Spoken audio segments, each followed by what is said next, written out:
বান্দা তুমি কারবার করো, কিন্তু যে কারবারে আমি অপছন্দ করি ওই কারবার করো না। বান্দা দুনিয়া জমিনে তুমি সংসার করো, যে সংসার জীবনটাকে আমি পছন্দ করি না ওইভাবে তোমরা করো না। বান্দা তোমরা দুনিয়া জমিনে আত্মীয়তা করো, কিন্তু যে আত্মীয়তাকে আমি আল্লাহ পছন্দ করি না ওই আত্মীয়তা করো না। বান্দা দুনিয়ার জিন্দেগিতে তোমার সমাজ নীতি, অর্থনীতি, পরিবার নীতি, রাষ্ট্রনীতি, রাজনীতি, তোমার জিন্দেগি প্রতিটা কাজ তুমি করবে। মনে রাখবে আমি তোমার রব, তোমার মালিক, আমি যেটাতে নারাজ হব ওইভাবে তুমি করবে না। কোনটাতে আমি খুশি, কোনটাতে আমি নারাজ, এটা জানাবো বলে আমি আল্লাহ যুগে যুগে নবী রাসূল পাঠিয়েছে, আসমানি কিতাব পাঠিয়েছে। তোমাদের জন্য আমি আল্লাহ আমার দোস্ত পেয়ারা নবী নূহ নবী, দয়া নবীকে উসওয়াতুন হাসানা সব থেকে ভালো মডেল করে পাঠিয়েছে।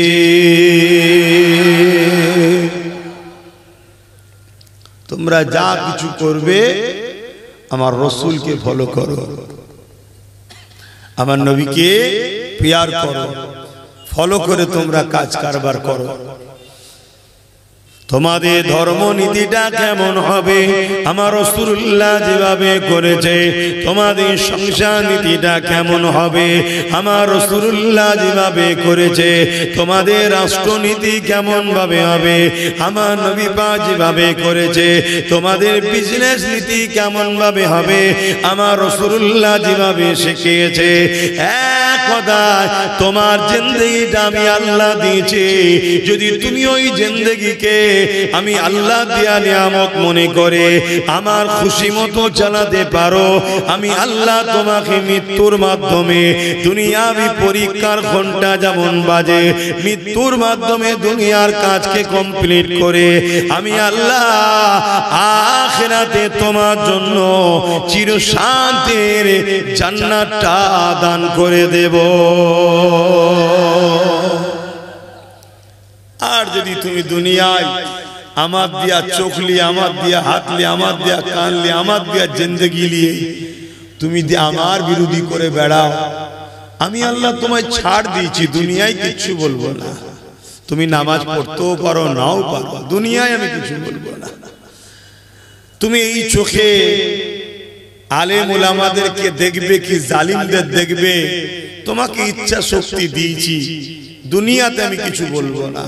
তুমি এই পা দিয়ে কোরআনের মাহফিলে যাবে না, গান যাত্রায় যাবে, দুনিয়াতে আমি কিছু বলবো না। তোমায় আমি একটা লিমিট দিয়েছি, মৃত্যু হলো পরীক্ষার ঘন্টার নাই, দুনিয়াবি জিন্দেগির শেষের ঘন্টা। যেদিন আমি তোমাকে ময়দানে মাশরে উঠাবো, সুম্মা নুফিকা উখরা ফাইজা হুম কিয়ামুন ইয়ানজিরুন, ওই দিনেতে আমি আল্লাহ তোমার থেকে প্রতিটা জিনিসের হিসাব নিকাশ লব। তোমাকে যে আমি হায়াত দিয়েছিলাম, যৌবন দিয়েছিলাম, অর্থ দিয়েছিলাম, শরীরে তাকত দিয়েছিলাম, এ আমার বান্দা বান্দিরে আমি আল্লাহ এই দিনে তোমার থেকে হিসাব নেব। শুধু তোমার থেকে নয়, কেউ আমার হিসাব না দিয়ে যেতে পারবে না। দুনিয়া জমিন আমার, আসমান আমার, কায়নাত আমার, সূর্য আমার, চাঁদ আমার, কোন জিনিসটা তোমার বলো তো দেখি? কোনটাই তোমার নয়, সবটা আমার। চোখ দুটো আমি বানিয়ে তোমাকে ব্যবহার করতে দিয়েছে, কান দুটো আমি বানিয়ে তোমাকে ব্যবহার করতে দিয়েছে, পা দুটো আমি বানিয়ে তোমায় ব্যবহার করতে দিয়েছে, কিডনি দুটো আমি বানিয়ে তোমার উপকারের জন্য দিয়েছে, জানটা আমি দিয়েছে, জবানে কথা আমি দিয়েছে। আমার বান্দা বান্দি রে, এই জবানে তুই দুনিয়ার স্বার্থে কত কিছু বললি, কত কিছু কথা আলোচনা করলে, কিন্তু এই জবান দিয়ে আমার হাবিবের উপর দরুদ তুই পড়লি না বা পড়তে চাইছে না।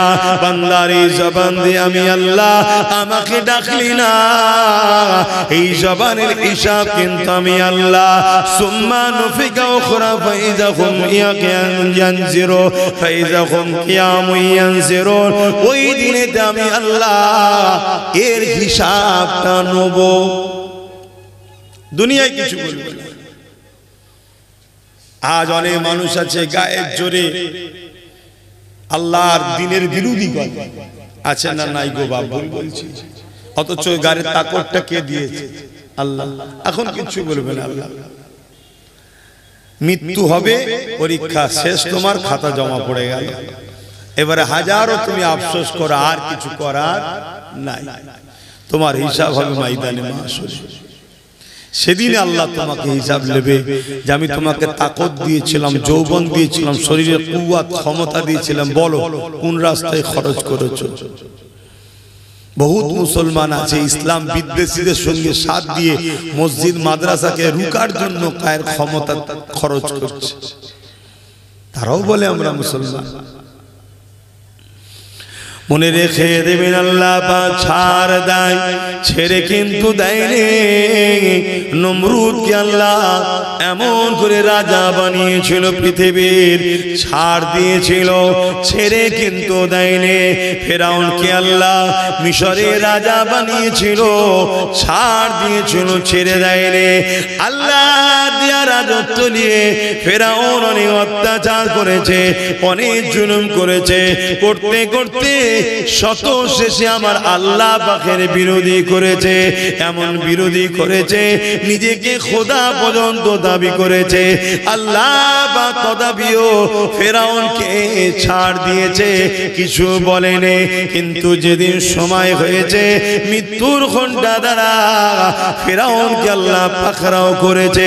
আজ তার শরীরটা মিশরের প্রাণীরে পড়ে আছে ঠিকই কথা, কিন্তু তার রূহের উপরে বড় ভয়ানক দায়ক কষ্টদায়ক আযাব আল্লাহ দিতেছে।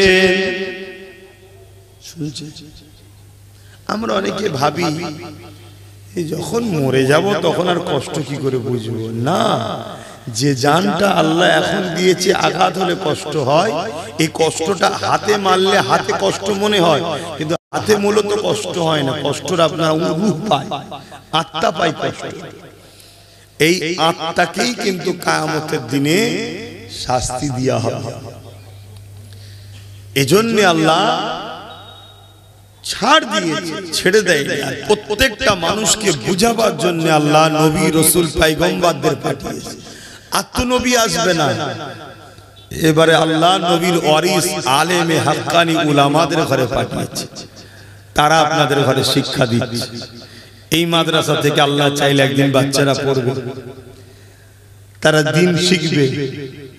তারা আবার আপনাদের ছোট ছোট বাচ্চারা যখন বড় হবে, এখান থেকে পড়াশোনা করে তারাও বড় হবে, তাদেরকে আবার দিন শিখাবে। জোরে বলুন সুবহানাল্লাহ। এটা কি ভালো না খারাপ?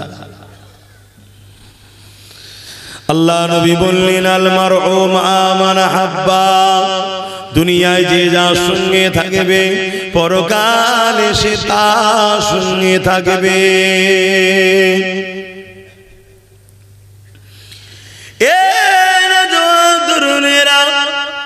এই জমিনের উপরে অনেক এমন মুসলমান আছে কোটি কোটি টাকা তারা ইসলামের বিরুদ্ধে খরচ করে, ইসলামের পক্ষে তারা খরচ করতে চায় না। মাদ্রাসাতে চাইলে দিতে চায় না, মসজিদে চাইলে দিতে চায় না। তারা মুসলমান দাবি করে, অথচ মাদ্রাসা মসজিদে দান করাকে ঘৃণা করে, অপছন্দ করে। অথচ আল্লাহ তাদেরকে কোটি কোটি টাকারও মালিক করেছে।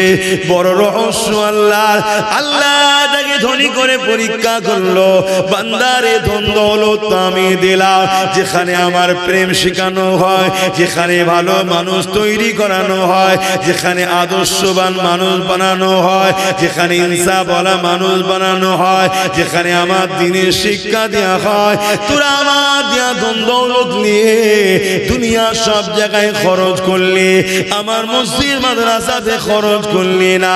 এই পরীক্ষা আল্লাহ তাদেরকে নাই।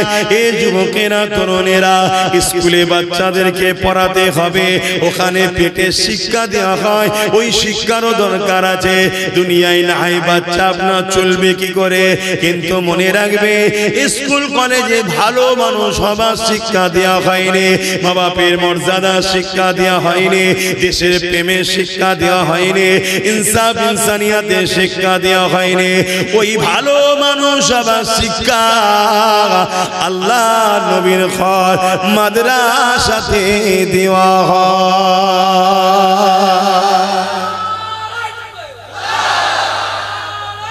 আল্লাহ, তাই আমরা চাইছি দুনিয়াবি শিক্ষার সাথে সাথে ভালো মানুষ হবার শিক্ষাটাও দেব। ভালো মানুষ হবার শিক্ষার সাথে সাথে দুনিয়াতেও যাতে তার রুজি রোজগারের রাস্তা পায় সেই শিক্ষাটাও দিবার ব্যবস্থা আমরা করছি। কথা বুঝে আসছে? দুটোই দরকার।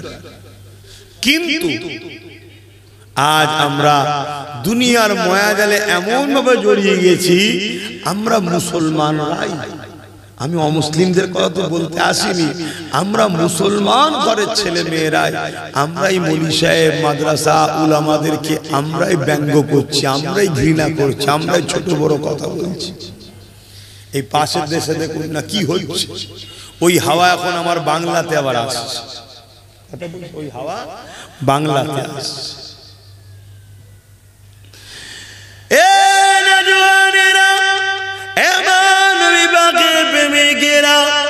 মনে রেখে দিও দুনিয়া কিছুদিনের জন্য অবশ্যই দুনিয়াদারিও করতে হবে।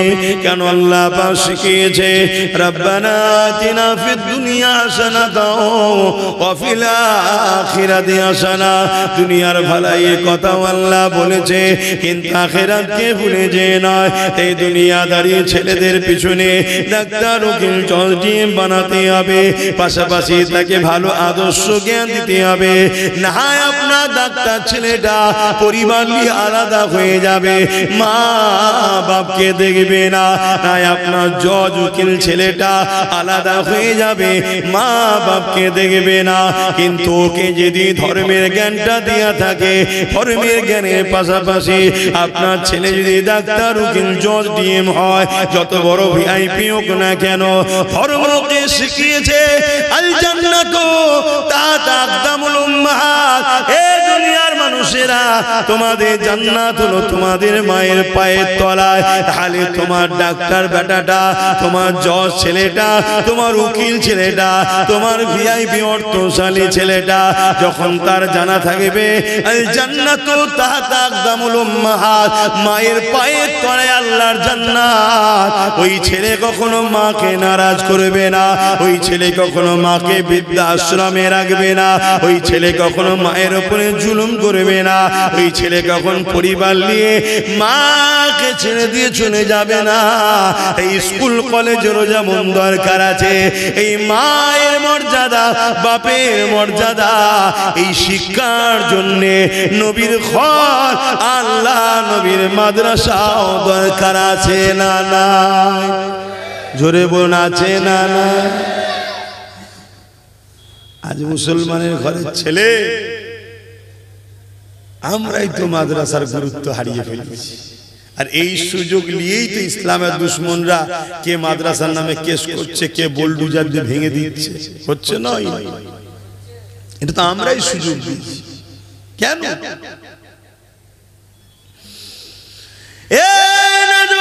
তরুণেরা দুনিয়াদারির জন্য ডাক্তার উকিল জজ দিয়ে শিক্ষা দরকার আছে, অবশ্যই দরকার আছে।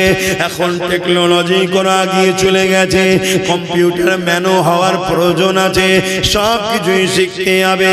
কিন্তু শিখে যদি যদি বড় চোর হয় ওই শিক্ষা কি লাভ হবে?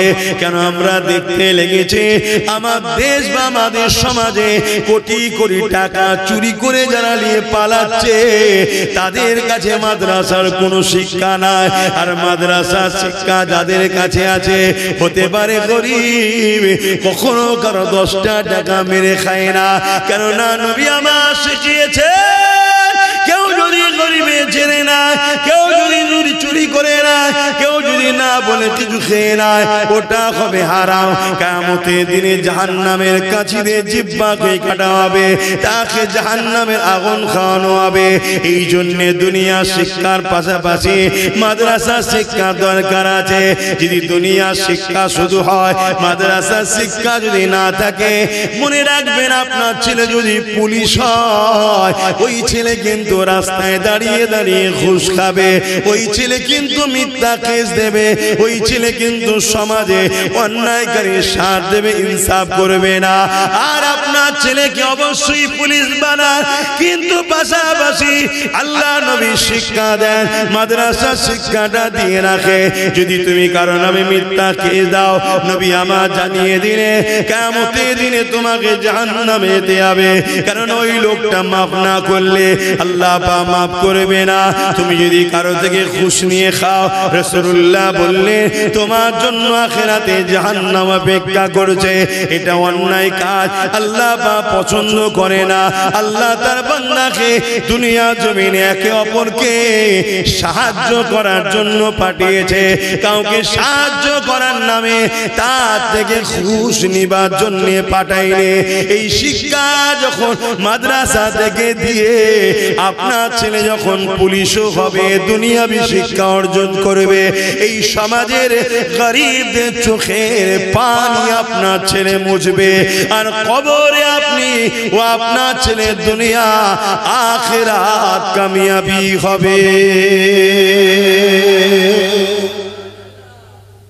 তাহলে মাদ্রাসার দরকার আছে না নাই বলুন? আগে মাইন্ড ঠিক করুন, দরকার আছে না? আমরা সেইভাবেই শিক্ষা দিচ্ছি, চেষ্টা করছি, আরো হবে। আপনারা সবাই আমাদের সঙ্গে জুড়ুন, আহলে সুন্নাত ওয়াল জামাত পরিবারে আসুন।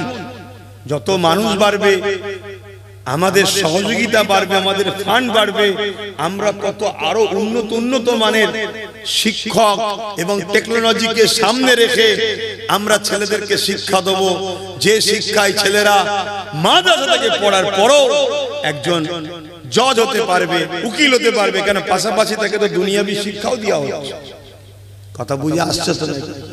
এবারে যে কোনো যেসব জায়গায় প্রতিষ্ঠান চালু হয়ে গেছে আলহামদুলিল্লাহ, অনেক জায়গায় প্রতিষ্ঠান সবে নতুন ভিত্তি স্থাপন দিয়ে কাজ হচ্ছে। যেমন এই প্রতিষ্ঠান এখন হচ্ছে, এটা করতে হবে তো প্রথম, নাকি? এই জোরে বলুন, এটাকে প্রথম করতে হবে তো, তারপর তো চালু হবে।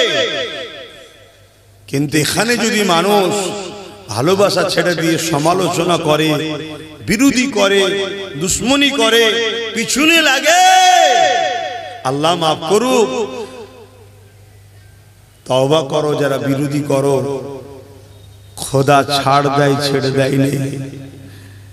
এমন বিমার দেবে, এমন রোগ দেবে, এমন মহামারী দেবে, এমন প্যারালাইসিস রোগী হয়ে যাবে, মাদ্রাসার বিরুদ্ধে বিরোধী করা সব মিটে যাবে। তখন বুঝবে হায় কি করলাম। আল্লাহ ছাড় দেয়, ছেড়ে দেয় নেই। তবে এটা মনে রেখে দিও, এখন দুনিয়া শেষের দিকে, এখন দুনিয়া শেষের দিকে। আগেকার সময়ে অনেক কিছু আল্লাহ নিদর্শন দেখিয়ে মানুষকে পরিবর্তনের একটা সুযোগ দিত, আর এখন দুনিয়া শেষের দিকে। আমরা সবার জন্য করি, করুন, দুনিয়াদারি করতে হবে, ব্যবসা বাণিজ্য, কাজ কারবার, জেনারেল লাইনের শিক্ষা অর্জন সব করতে হবে, কিন্তু মূলটাও তো ছেড়ে দিলে হবে না। মূলটাও ছেড়ে দিলে হবে না। আমার দেশের সব থেকে ভিআইপি মানুষ এপিজে আব্দুল কালাম সাহেব, কি নাম? এপিজে আব্দুল কালাম সাহেব, মিসাইল ম্যান। আজকে ভারত মাথা তুলে বুক ফুলিয়ে পাকিস্তান বলো চীন বলো অন্য অন্য রাষ্ট্রদের ঘরে সিনা তাং করে ভয় দেখায় বা অন্য কারো হুমকিতে ভয় খায় না কেন? আমার দেশ মিসাইল পাওয়ার আছে। এই missile man APJ Abdul Kalam সাহেব, তেনারা কিন্তু শুরুটা মাদ্রাসা থেকেই হয়েছে। শুনছেন? অতএব মাদ্রাসাতেও বাচ্চাদেরকে পাঠাতে হবে, আবার পাশাপাশি টাইম হবে, আবার স্কুলেও যেতে হবে। সবটা আমাদেরকে মেনটেন করে চলতে হবে, তবে আমাদের দুনিয়াও হবে আখিরাতও হবে। আর নাই শুধু দুনিয়া পাবেন, আখিরাত পাওয়া যাবে না। আসেন বাবের আলোচনার দিকে আরো যায়। অসুবিধা হচ্ছে নাকি? 9টা পর্যন্ত করবো, কথা বললে আমারও ভালো লাগছে। কেন এই নতুন নতুন ঠান্ডা পড়ছে, শীতিনে গরম আর রাত্রিরে ঠান্ডা, কষ্ট হচ্ছে।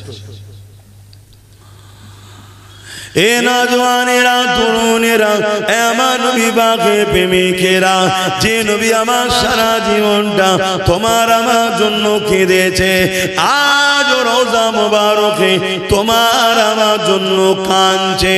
সেই নবী পাকের জন্য তার ঘর বানানো, তার দ্বীনের শিক্ষা মানুষের কাছে পৌঁছে দিবার জন্য এই দায়িত্ব একজন উম্মত হিসাবে, একজন নবীর প্রেমিক হিসাবে আমাদের লিওয়া দরকার আছে না নাই?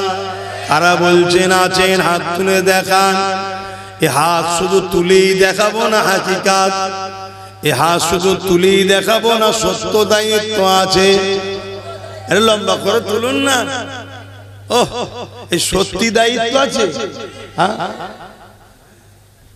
এই এলাকাতেই বলি, এই প্রতিষ্ঠানটা হোক, এটা আপনারা দিল থেকে চাইছেন না? শুধু জলসা শুনবেন আর চলে যাবেন, প্রতিষ্ঠানের গুরুত্ব নেই। সত্যি চাইছেন? হ্যাঁ কি না?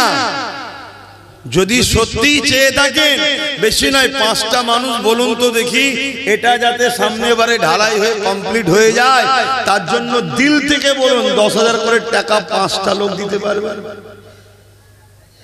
এবার দেখি কে প্রথম হাত তোলে। এখন যদি নাও থাকে, কমসে কম পরে দেবে। 5টা লোক, বেশি বলিনি, 10,000 টাকা, বেশি বলিনি। এবার দেখুন, যদি বলেন যে 10,000 টাকা অনেক বেশি, কে বলেছে? এখানে 100-র উপরে লোকের পকেটের মোবাইল আছে 15-20 হাজার টাকার উপরে। এই দেখুন একজন হাত তুলেছে। আপনি দিতে পারবেন তো? হ্যাঁ, যদি দিতে নাও পারেন, আল্লাহ আপনাকে দিবার সুব্যবস্থা করে দিক। বলুন আল্লাহুম্মা আমিন। দিবার ইরাদা দিল থেকে তো আল্লাহ কবুল করে, বলুন আল্লাহুম্মা আমিন। তুমি কি করো? তুমি ছোট মানুষ, দিতে পারো কখন? কোথা বাড়ি তোমার? চেনেন? আচ্ছা ঠিক আছে, 5,001 টাকাই দেবে, করে যান। আল্লাহ কবুল করে, আল্লাহুম্মা আমিন। আমি কিন্তু 10টা মানুষ চেয়েছি, তারপরে আলোচনার দিকে যাব। একটা উঠেছে, আর থাকবে কটা? 4টে। ওই একটা ভাই হাত তুলেছে, দেখুন। পারবেন তো? দিল থেকে তো? আল্লাহ কবুল করো, বলুন আল্লাহুম্মা আমিন। দেখুন, আমরা মেহনত করে করে আমরাই করি, আমাদেরকে কখনো কোনো জায়গা থেকে দেওয়া হয় না। আমাদের প্রতিষ্ঠান, আমাদের ধর্ম, আমরাই মেহনত করে করি। আমার আরেক ভাই, আল্লাহ আপনার বান্দারা এই কঠিন দুনিয়া, যেখানে খোদা তোমার পক্ষে, তোমার হাবিবের পক্ষে টাকা দেওয়ার লোক পাওয়া এখন খুব মুশকিল খোদা, সেই জায়গায় 2টো লোক হাত উঠেছে। আল্লাহ কবুল করে, বলুন আল্লাহুম্মা আমিন। 3 নম্বরে কে আছে? 3 নম্বরে মোট 5টা চেয়েছি। কে আছে 3 নম্বরে? হ্যাঁ বলেন, কই? তোকে তো চেনা চেনা লাগছে মনে হচ্ছে। হ্যাঁ ঠিক আছে, বস। এই নামগুলো লেখো, যাও। 3টে হয়েছে, আল্লাহ কবুল করো, বলুন আল্লাহুম্মা আমিন। ভুল করবে না কিন্তু, দিয়ে দেবে, তবে তো এটা করতে পারবে। আর 2টো লোক দরকার। এই 2টোর মধ্যে প্রথমে কে হাত তোলে দেখি? 10,000 করে টাকা আর 2টো লোক দরকার। এই 2টোর মধ্যে প্রথমে কে দেয় দেখি? যে নবী আমার সারা জীবন আমাদের জন্য কেঁদেছে, নিজের ঘর বানাচ্ছি আমরা, আল্লাহ বানাচ্ছে, তৌফিক দিয়েছে, নবীর খাতিরে আল্লাহ মিলাচ্ছে, বানান। কিন্তু কমসে কম সেই নবীর কথা ভুলে গেলে চলবে? এই 10,000 টাকা তোমার মাদ্রাসায় লেগে থাকবে, কিয়ামত পর্যন্ত এই প্রতিষ্ঠান যতদিন থাকবে তুমি সব পেতে থাকবে। এই দুজনের মধ্যে প্রথম কোন ভাইটা, কোন বাপটা হাত তুলে বলবেন যে আমিও দেবো 10,000 টাকা? দেখি কে আছে। তিনটে হলো, আর দুটো হবে না? বড় আশা নিয়ে বললাম, আর দুটো নেই। কে? আরে দেখবে তো কে হাত তুলেছে। মারহাবা, নারী দিবে, নারী দিবে। আর একটা আল্লাহ শেষ বান্দা, কার নসিবে এটা হয় দেখি, কে আছে 10,000 টাকা দিতে পারবেন? আর একটা আল্লাহর বান্দা উঠে দাঁড়ান, কে দেবেন? আল্লাহ কবুল করেন, বলুন আল্লাহুম্মা আমিন, বলুন আল্লাহুম্মা আমিন। আচ্ছা, কারা কারা বললেন একবার হাতটা গুনি তো, আমার যেন মনে হচ্ছে এটা বেশি হয়েছে। হাতটা তোলেন তো, যারা যারা 10,000 করে বললেন হাতটা তোলেন, আমি গুনি একবার। একটা, দুটো, তিনটে, চারটে, পাঁচটা, ছটা, একটা বেশি। আল্লাহ কবুল করেন, আল্লাহুম্মা আমিন। দরুদ শরীফ, আল্লাহুম্মা সাল্লি আলা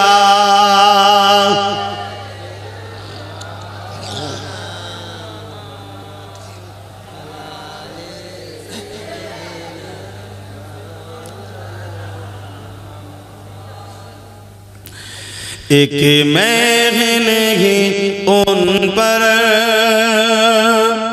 कुर्बान ज़माना है, एक मैं नहीं उन पर कुर्बान ज़माना है,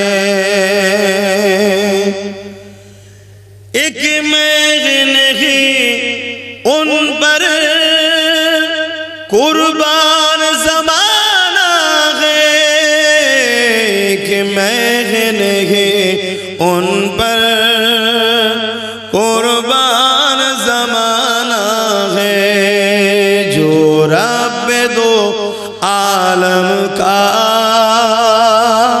जो रब दो आलम का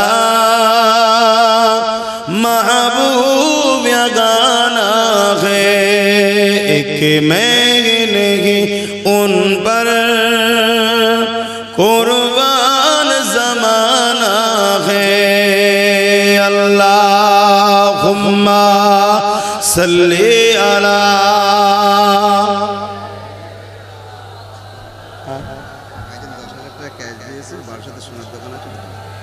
এই অদার মধ্যে অদা করেছো না ওর বাইরে এমনি দিয়েছি। আজকে ক্যাশ আমার এক ভাই, তার বারাসাতে স্বর্ণের দোকান আছে, আল্লাহ তার রুজিতে বরকত দেন, হালাল মালে আল্লাহ ভরিয়ে দেন, বলুন আল্লাহুম্মা আমিন। ভাই আমার খুশি হয়ে, নবীর ঘর হবে, বাচ্চারা পড়বে, নিজের ঘর হয়তো আল্লাহ অনেক করিয়েছে, নগদ 10,000 টাকা দিচ্ছে, আল্লাহ তার রুজিতে বরকত দেন, বলুন আল্লাহুম্মা আমিন। তাহলে 7টা হয়ে গেছে। কটা হয়েছে? 7টা। সাহস করে আর একটা কথা বলছি, যদি আর 3টে হয় আমি 10,000 টাকা আবার দেব। যদি 3টেই বাগান থেকে পাওয়া যায়, 4র্থ নম্বরে আমি দেবো, তার মানে 11 জন হয়ে যায়। আরে নবীর ঘরে বাংলে অসুবিধা আছে নাকি? নিঃশ্বাস আব্বাস সিদ্দিকী ফুরালে আমার সবকিছু আর আমার থাকবে না। গাড়ি বাড়ি টাকা পয়সা আল্লাহ ওয়াগাত দিয়েছে, আলহামদুলিল্লাহ আলহামদুলিল্লাহ আলহামদুলিল্লাহ। দুনিয়ার হয়তো অনেকের বুক টাটাচ্ছে, চোখ টাটাচ্ছে, বিরোধী করছে, আরে করবে যা, যিনি দিচ্ছে তিনি তো দিন, তার অসুবিধা হচ্ছে না। ওইখানে একজন আল্লাহ কবুল করে, বোন আল্লাহুম্মা আমিন। আর দুটোতে দিলেই 4র্থ নম্বরে, আর 3য় নম্বরে আমি হয়ে যাব। আর দুজন কে আছে? এই দুজনের মধ্যে কে হাত তুলে দেখি, হাত দুটো দেন, তাহলে আমি বলবো। কেউ হাত তুললে বলবেন আর দুটো। হ্যাঁ, কেউ আছে? তবে বাবা নিয়ত যখন করবেন, আল্লাহ বান্ত দেখছে, দিবার জন্য নিয়ত করবে, লোক দেখানোর জন্য নয়। কারণ ওয়াদাল্লাহি হক্কুন, ওয়াদা খালি আল্লাহ পাক অবশ্যই হক। আল্লাহ পাকের ওয়াদা হলো সত্য, তিনি সত্যবাদীকে বড় পছন্দ করে। এ যুবকেরা, তরুণেরা, বাপেরা, কেন দেবেন না? জান লাগলে জান দিতে হবে, মাল লাগলে মাল দিতে হবে, এটাই তো ঈমান। কেন নবী আমার জানিয়ে দিলে, লা ইয়ামিনু আহাদুকুম হাত্তা কুনা হাব্বা ইলাইহি মিন ওয়ালিদিহি ওয়া ওয়ালাদিহি ওয়ান নাসি আজমাইন। ততক্ষণ পর্যন্ত তোমরা ঈমানদার হতে পারবে না যতক্ষণ পর্যন্ত তোমরা তোমাদের ধন দৌলত, জমি জায়গা, ঘর বাড়ি, বাপ মা, স্ত্রী, সন্তান, এমনকি নিজের জানের থেকে আল্লাহ রাসূলকে বেশি না ভালোবাসতে পারবে, ততক্ষণ পর্যন্ত ঈমানদার হতে পারবে না। এটাই তো আল্লাহ পাকের পরীক্ষা। এই জানের থেকে বেশি ভালোবাসা, নিজের মালের থেকে বেশি ভালোবাসা, পরিবার সন্তানের থেকে বেশি ভালোবাসা, এই ভালোবাসা যাদের হৃদয়ে রয়েছে তারাই তো ঈমানদার। আর তাদের দুনিয়া তো কামিয়াবি রয়েছে, আখিরাতেও নাজাত আছে।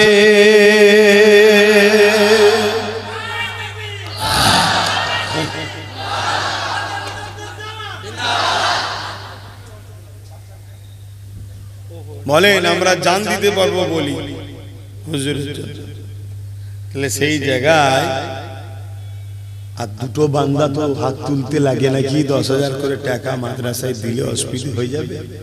এখানে কি আর দুটো দেনেওয়ালা নাই? সব কি বাকি করি? 10,000 টাকা দিবার আর দুটো মানুষ নেই? কি গো বলেন না? এই দুজনের মধ্যে কেউ একজন হাত তুলুন, তবে যে আমি 10,000 টাকা দেবো খুনি। এখন নামটা লিখেলেন, কাছে নেই, সবার কি কাছে থাকতে পারে? সবার কাছে নাও থাকতে পারে। যে একজন কেউ বলবেন আর তার নামটা লিখবে, আপনি পরে দিয়ে দেবেন। কে আছে একটু চিন্তা করে দেখো, কত টাকা কত দিকে চলে যাচ্ছে রে বাবা। হ্যাঁ, এখন কঠিন কঠিন বিমার যা আসছে বলার মতো, লাখ লাখ টাকা, কোটি কোটি টাকা খরচ হয়ে যাচ্ছে, জানেরও কষ্ট, মালেরও শেষ। আচ্ছা দাও, আল্লাহর উপর ভরসা রেখে দাও। আমি শুধু তুলি তা নয়, আলহামদুলিল্লাহ আল্লাহর উপরে ভরসা আছে বলে আমিও তো দিই। এই তো দেবো বলছি, আগেও দিয়েছি। কি গো, দিয়েছি তো নাকি? আবার আজকে আরো দিতে হবে। কে বলেছে দিতে হবে না? মেন কথা, আমি এক সাগর নিয়ে পড়েছি বলে অন্য জায়গায় আর অতটা গুরুত্ব দিচ্ছি না। যেখানে যা পাই সব ঝেঁটিয়ে ঝুটিয়ে নিয়ে যে ওই সাগর ভর্তি করার এখন চেষ্টা করছি। এই নামের মধ্যে নয় তো 7 জন?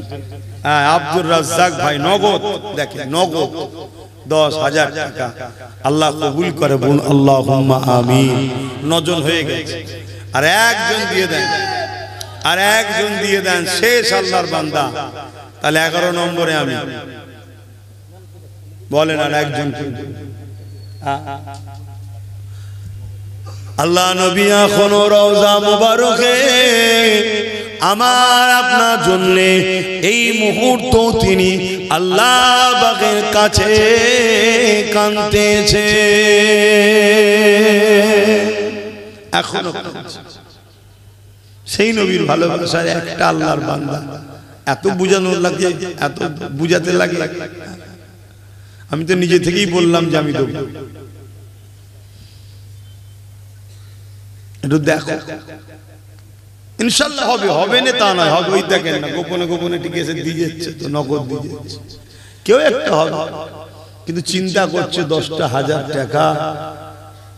আমি জানি 2014 পর থেকে ভারতবর্ষের অবস্থা খুবই খারাপ। এ ভাইরাস না যাওয়া পর্যন্ত আমার ভারতবাসী এই নিস্তার নেই।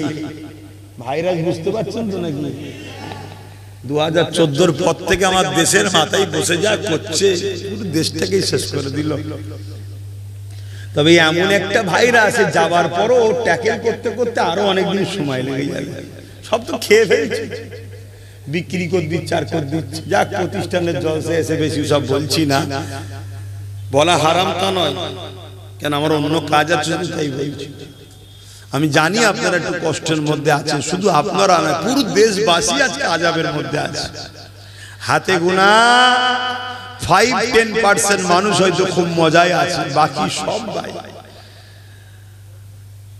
বাকি সবাই যারা ভেবেছিল আমাদেরকে টাইট দেবো তারাও টাইটে পড়ে গেছে। কথা বুঝছেন তো নাকি? খুব লাফালাফি করেছিল যে ভাববে মোল্লাদেরকে শেষ করা হবে, ই তো দেখছি অন্য জিনিস হয়ে গেছে, আমরাও তো ফেঁসে গেলাম। তো যাক, আমরা তাদের জন্যও দোয়া করি, আমার দেশবাসী উভয়কে মহান স্রষ্টা এই ভাইরাস থেকে মুক্তি দেন, বলুন আমিন। একটু বলেন না, একজন বড় আশা করে বললাম, দেবেন না কেউ নিয়ে আর একদিন চিন্তা ভাবনা করেন কে দিবার মতো আছে, অবশ্যই সে ইচ্ছা করবেন, আল্লাহ পাক যার নসিবে রাখবে সে দিতে পারবে। তাই আসুন আগিয়ে যাই, একটা মানুষের অপেক্ষায় রইলাম, আগিয়ে যাওয়া নবী পাকের কথা বলছিলাম, জিনার ঘর করতে চলেছে, যিনি সারা জীবনটা আমার আপনার জন্য কেঁদেছে, এমনও দিন যায়নি আল্লাহ নবী আমার আপনার জন্য কাঁদেনি, এমনও দিন নাই নবী আমার সিজদায় পড়ে কাঁদে, নবী আমার রাত্রিরে নিরিবিলি নিঝুমেতে পরিবার আলিয়া ঘুমিয়ে পড়ে, আর আল্লাহ নবী উম্মতি উম্মতি উম্মতি উম্মত উম্মতিদের জন্য কাঁদে।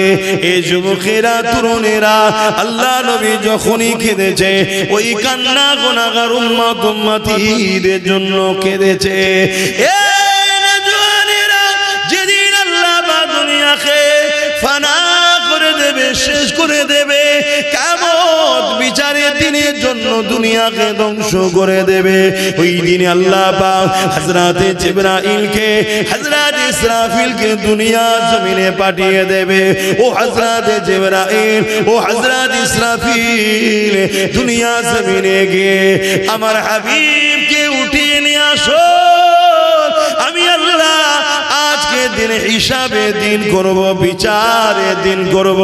আমার নবী পাককে উঠাবার জন্য হযরতে জিবরাইল হযরতে ইসরাফিল দুজন ফেরেশতা দুনিয়া জমিনে চলে আসবে, तमाम পৃথিবীটাকে তন্ন তন্ন করে খোঁজবে।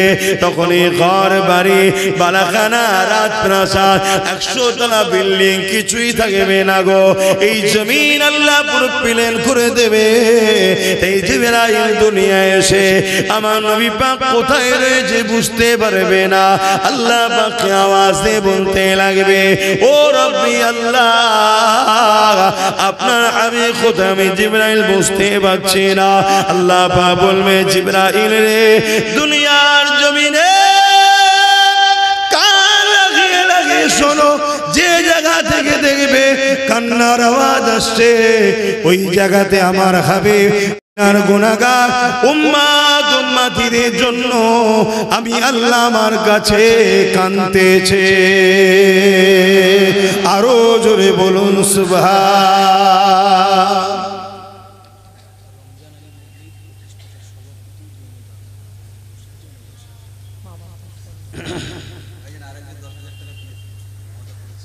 আলহামদুলিল্লাহ, দুজন একসাথে হয়েছে। এক জমিদাতা, উনি ওনার আব্বা আম্মার জন্য, জমিদাতাদের মধ্যে থেকে একজন রমজান আলী সাহেব, উনি দিচ্ছেন 10,000, আর একজন দিচ্ছেন 10,000, তাহলে তো 11 জন হয়ে গেল। কে? তাহলে আমার আর দিতে লাগবে না। হ্যাঁ, ওরে বাবা, আর একজন 20,000 টাকা। আল্লাহ কবুল করে বলুন আল্লাহুম্মা আমিন। বিরোধী থাকবে, পক্ষের লোক আছে না? হ্যাঁ, এটা হলো দুনিয়ার নিজাম। নদীর এক পার ভাঙে আর এক পার গড়ে। এই জিপিএল বক্স গুলো ওয়াচ করতে খুব অসুবিধা হচ্ছে। এগুলো এখন সব ফ্যাশন হয়ে গেছে, এছাড়া তো অন্য বক্স আর দোকানদারদের কাছেও নাই। এসব সেই টিউটার লাগানো, তো ছিনছিন ছিনছিন করে আওয়াজ হবে, সব লাফালাফি কুদোকুদি করবে, তাদের জন্য এগুলো বার করা হয়েছে। কিন্তু এখন অন্য কোম্পানির কাছে তো অন্য নাই। কি আর আমাদেরকেও মাইকলারা যেখানেই যাচ্ছে, শুধু ইনি নয়, যেখানেই যাচ্ছে এই জিনিসটাই চলছে, এতে অসুবিধাও হচ্ছে। তো যাক, তা ভাই আমার আরো একজন 20,000 টাকা দেবে, আল্লাহ কবুল করে বলুন আল্লাহুম্মা আমিন। তো যাই হোক, আমিও আমার আলামিন কোথায় গেল, একটা ছোট্ট বাচ্চা আরাবুল নাম, তার 2,000 টাকা নগদ দিচ্ছে, আল্লাহ কবুল করে আল্লাহুম্মা আমিন। তো আমি যে কথা বলছিলাম, 11 জন 10,000 করে হয়েছে, আর একজন 20,000 হয়েছে, আল্লাহ কবুল করে বলুন আল্লাহুম্মা আমিন। আমি যখন নিয়ত করেছি আল্লাহ কবুল করেন, আমিও দাঁতপুর মাদ্রাসাতে এতে দিয়ে দাও, এতে রাখো, নগদ গুলো যাবে এতে রাখো, তা তো আমিও 10,000 টাকা নিয়ত করলাম, আল্লাহ কবুল করেন, আল্লাহ আমিন। আসুক, নগদ দিয়ে দিচ্ছি, ধার ধার করছি না, নগদ দিতে আল্লাহ কবুল করেন। তো যাই হোক ভাই আমার, আমি দিচ্ছি বললাম, আমার বলে আর কি আছে, মায়ের পর থেকে এসেছিলাম উলঙ্গ অবস্থায়, যাব যখন কেউ যদি একটু, কেউ নয়, আল্লাহ যদি কপালে কাফন রাখে জুটবে, আর না হয় কোথা ভেসে চলে যাবে, কোথা ছেত্রে চলে যাবে, কোনো ঠিক আছে না কি, কিভাবে মরণ হবে জানি। আল্লাহ যদি একটু ইজ্জতের মরণ দেয় দয়া করে, আর যদি কাফন টাফন কপালে জুটাই হবে, না হয় কি করে বলবো কিভাবে মরণ হবে। এই জিন্দেগিতে আমার বলে কিচ্ছু নাই, সবটাই আল্লাহর আর রাসূলুল্লাহর জন্য সবকিছু, এটা মাথায় রাখতে হবে। তো যাক, আমি আলোচনায় যাচ্ছি। আমার নবী পাক সাল্লাল্লাহু আলাইহি সাল্লাম আল্লাহ কি বললেন, কান লাগিয়ে লাগিয়ে শোনো, যেখান থেকে দেখবে কান্নার আওয়াজ আসছে, ওই জায়গায় আমার হাবিব তিনার উম্মত উম্মতিদের জন্য কাঁদছে, জোরে বলুন সুবহানাল্লাহ। আজকে সেই নবীর জন্য আমরা কি করলাম, চারিদিক থেকে আমার নবীর মাদ্রাসার উপরে আঘাত, চারিদিক থেকে আমার নবীর দ্বীনের উপরে আঘাত, চারিদিক থেকে আমার নবীর শরীয়তের উপরে আঘাত। এই নজওয়ানেরা 5 মিনিট আজানে আঘাত, মসজিদে মাইক লাগানোতে আঘাত, বোরখার উপরে আঘাত, 3 তালাকের উপরে আঘাত, শরিয়াতের বিধানগুলোর উপরে এক এক করে আঘাত, বিভিন্ন জায়গায় মাদ্রাসাকে মামলা করে বন্ধ করে দেওয়া হচ্ছে, বিভিন্ন জায়গায় মাদ্রাসা শিক্ষাকে তুলে দেওয়া হচ্ছে, বিভিন্ন জায়গায় নবী থেকে সরিয়ে দেওয়ার জন্য মাদ্রাসাকে মুছে দিবার পরিকল্পনা হচ্ছে। এইভাবে আঘাত দিতে দিতে দিতে গত কয়েকদিন মাস আগে, কয়েকদিন আগে আমার দেশের কানপুরে আইলা মুহাম্মদ সাল্লাল্লাহু আলাইহি ওয়াসাল্লাম বলার জন্য আঘাত। হে মুসলমান ঘরের ছেলেরা, আমরা কি এখনো বুঝতে পারছি না আমার দেশের সংবিধানের বাইরে গিয়ে দেশের মাথায় যারা বসে রয়েছে তারা ইসলামকে মুছার জন্য উঠে পড়ে লেগেছে। এই জায়গায় দাঁড়িয়ে থেকে আমাদের জানের মায়া করলে হবে না, আমাদের অর্থের মায়া করলে হবে না, আমাদেরকে দ্বীনি প্রতিষ্ঠান আরো বাড়াতে হবে, আমাদের বাচ্চাদিওকে নবীর দ্বীনের তালিম আরো দিতে হবে, নবীর আদর্শে গড়তে হবে, ইমানি পাওয়ার তৈরি করতে হবে। কেননা ইমান ছাড়া কখনো বিজয় লাভ করা যেতে পারে না। বদরে আমরা দেখেছি 313 জন ছিলাম, জালিমদের সংখ্যা 1000-এর উপরে ছিল, জালিমদের হাতে অস্ত্র ছিল, জালিমদের হাতে তীর বল্লম ছিল, জালিমরা সুসজ্জিত হয়ে এসেছিল। আর আমার নবীর সাহাবারা খালি হাতে খালি পায়ে কেউ কেউ খাজুরের ডাল সংগ্রহ করে নিয়ে এইভাবে তারা হাজির হয়েছে।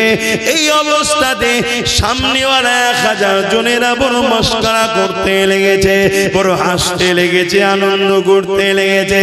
পৃথিবীর মানচিত্রে থেকে ইসলাম ও মুহাম্মদ তার অনুসারীদের মুছে দেব, কেননা মাত্র 313 জন হাত গুলো খালি খাজুরের ডাল দিয়ে তরবারের বিরুদ্ধে, ঢালের বিরুদ্ধে কি করে তারা মোকাবেলা করবে।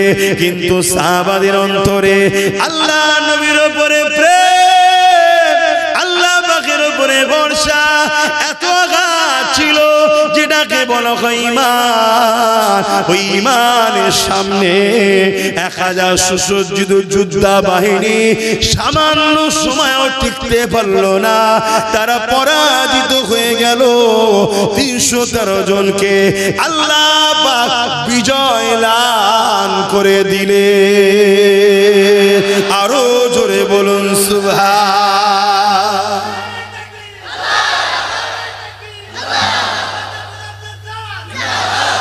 কিসের জোরে বিজয় হলো ভাই? ঈমান। আজ কে কে? আচ্ছা, আমার আরেক ভাই গাড়ি 2000 অসুস্থ আছে, সুস্থর জন্য চেয়েছে রফিক আলী। তাহলে ঈমানের জোরে আমরা কিন্তু কামিয়াব। আজ কোটি কোটি থাকার পরও কামিয়াব হচ্ছি না কেন? আমাদেরকে বড় প্ল্যান মাফিক হারাম খাদ্যের মাধ্যমে, হারাম জায়গায় নিয়ে যাওয়ার মাধ্যমে, হারাম অনুষ্ঠানের মাধ্যমে, হারাম কাজে আমাদেরকে জড়িয়ে দিয়ে আমাদের ঈমানকে বড় দুর্বল ও ঈমান হারা করে দিচ্ছে। কথা বুঝছেন তো নাকি? আজকে মুসলমান ঘরের ছেলেরা গায়ের ইসলামের ধর্মীয় অনুষ্ঠানে যায়, যেখানে শিরক হয়, এই অনুষ্ঠানকে পার্টিসিপেট করা, গায়ের ইসলামের অনুষ্ঠানকে পার্টিসিপেট করা, সেখানে যাওয়া ইসলামের সম্পূর্ণ হারাম। এবং এই জায়গায় যাওয়া আনন্দ খুশি বানানো, যাওয়াকে উৎসাহিত করা, অন্তরে তৃপ্তি পাওয়া, অবশ্যই সে ইসলাম থেকে বেরিয়ে বেঈমান মুশরিক কাফের হয়ে যাচ্ছে। আমাদের ঘরের ছেলেদের হুঁশ আছে? নাই। কেন? এক শ্রেণীর উলামারা এই বিষয়ে নিষেধ করছে না, আবার এক শ্রেণীর মুসলিম নেতারা আমাদের যুবকদের ঘরে এর মধ্যে ইনভলভ করার জন্য, উৎসাহিত করার জন্য আরো চেষ্টাও করছে। কথা শুনছেন? তাই আমরা যখন এসে তাদেরকে বুঝাই, আমাদের ঘরের ছেলেগুলো, আমাদের সেই সব ছেলেগুলো আমাদের কথা শুনতে চাই না। সেই সব ছেলেগুলো সবাই না, এই তো শুনছেন, জমে জমে জমে জমে হাজার হাজার ছেলেরা বসে আছে, এরা তো শুনছে, যেখানেই যাচ্ছে হাজার হাজার ছেলে জড়ো হচ্ছে, আছে না? নাই, ভালো। কিন্তু আমারই তো কিছু ভাই, তাদেরকে বড় প্ল্যান মাফিক বিগড়ে দেওয়া হচ্ছে না। তাদেরকে বাঁচাবার চেষ্টায়, তাদেরকে ভালো করার চেষ্টায় আমাদেরকে কথা বলতে হবে না চুপ থাকতে হবে? এটা আওয়াজ দিয়ে বলুন, কথা বলতে হবে। তো কথা বলতে গেলে এলেম শিখতে হবে, এলেম শিখতে গেলে কারখানা তৈরি করতে হবে, না আপনাদের বাচ্চারা তো আরো খারাপের দিকে চলে যাবে। কত পরিকল্পিত ভাবে আমাদেরকে প্ল্যান করছে, কত পরিকল্পিত ভাবে প্ল্যান চলছে। কেন বুঝছেন না আমার ভাইরা? দুদিনে মায়াজালে জড়িয়ে আপনি দুনিয়ার দাদা দিদি নেতা নেত্রী, দুনিয়ার মানুষকে খুশি করার জন্য আপনি আপনার বউকে পাঠিয়ে দিলেন, পরিবারকে পাঠিয়ে দিলেন, মেয়েকে পাঠিয়ে দিলেন, যাও একটু গায়ের ইসলামের অনুষ্ঠানে একটু যাও, ঘুরে আসো, একসাথে একটু সেকুলার না দেখালে হয়? এর নাম সেকুলার নয়, এর নাম কি? সেকুলার না। এই সেকুলার ইসলামে হারাম, এই সেকুলার ইসলামে হারাম। আমার দেশে যে সেকুলার শব্দটা আছে, ওই সেকুলার বলা হয় কি? যে এই দেশ কারো ধর্মের উপরে হস্তক্ষেপ করবে না, কারো ধর্ম করার জন্য অর্থও দেবে না, আর কেউ ধর্ম করলে পিছন থেকে টানবেও না। অর্থাৎ দেশ নীরব থাকবে ধর্মের ব্যাপারে, যার যেটা পছন্দ তার কাছে নিজের ঘাটের পয়সা খরচ করো। এটা হলো আমার দেশের সেকুলার। আর ওই সেকুলার অর্থটা আমরা আমাদের দলের পাশে লাগিয়েছি। কথা মাথায় ঢুকছে তো নাকি? হ্যাঁ। কিন্তু আরেকটা সেকুলারের নামে যে জিনিসটা হচ্ছে, যে ধর্ম যার যার উৎসব সবার, ওই সেকুলারটা ইসলাম ধর্মে হারাম এবং মান্যওয়ালারা মুশরিক কাফের হয়ে যাবে যদি মুসলমান ঘরের ছেলে বিশ্বাস করে। শুনছেন আমার কথা? কোথায় চলে যাচ্ছি আমরা? এবারে আমি যে কথাটা বললাম, এখন সমস্যা হচ্ছে কি, উলামাদের মধ্যে দুটো দল আছে। আমার নবী বলেছে এটা খায়রুল উলামা, এটা শাররুল উলামা। ওই যে খারাপ উলামা যারা, দুনিয়াদার উলামা যারা, তাগুদি উলামা যারা, তারা আবার ওই জালিমদের ঘরে নিয়ে বক্তব্য দেবে না। ও সব আব্বাস সিদ্দিকী বা যারা হকের পক্ষে বলছে, উলামারা ঠিক বলছে না, আমরাই ঠিক বলছি। তো এই জন্য আপনাদেরকে বলবো, সাধারণ লোককে ঈমানকে বাঁচাবার স্বার্থে মোকাবেলার জন্য মুখোমুখি করো না, এক জায়গায় বসাও। এই কথা বুঝছেন না বুঝছেন না? খুব সাবধান। হযরত ওমর ফারুক রাদিয়াল্লাহু তাআলা তিনি বলেছেন, যখন কোন গায়ের ইসলামের শিরকি ধর্মীয় কোন কর্মকাণ্ড চলবে, উৎসব চলবে, আমল করে ধর্মের কাজ চলবে, ওই জায়গাতে খবরদার তোমরা যেও না, কেননা ওই সময় আল্লাহর পক্ষ থেকে লানত নাজিল হয়। এ যুবকেরা, তরুণেরা, অমুসলিমের সঙ্গে মিশতে ইসলাম নিষেধ করেনি, অমুসলিমকে ভালোবাসতে নিষেধ করেনি, অমুসলিমকে সাহায্য করতে নিষেধ করেনি। অমুসলিমকে প্যার করো, অমুসলিমকে ভালোবাসো, তাকে সাহায্য করো, তার সাথে বিজনেস করো, তার সাথে রাজনীতি করো, তার সাথে রাষ্ট্র চালাও, সবটা চলবে, কিন্তু মনে রেখে দেবে তার ধর্ম তোমার আল্লাহ পাকের বিরুদ্ধে, তার উৎসব তোমার দ্বীনের বিরুদ্ধে, তোমার দ্বীনে যে কোনো নিষেধ আছে, আরাম আছে, তার কাছে সেটা বৈধ জায়েজ আছে। এই জন্য ইসলাম তোমাকে ধর্মীয় ব্যাপার থেকে দূরে থাকতে বলেছে।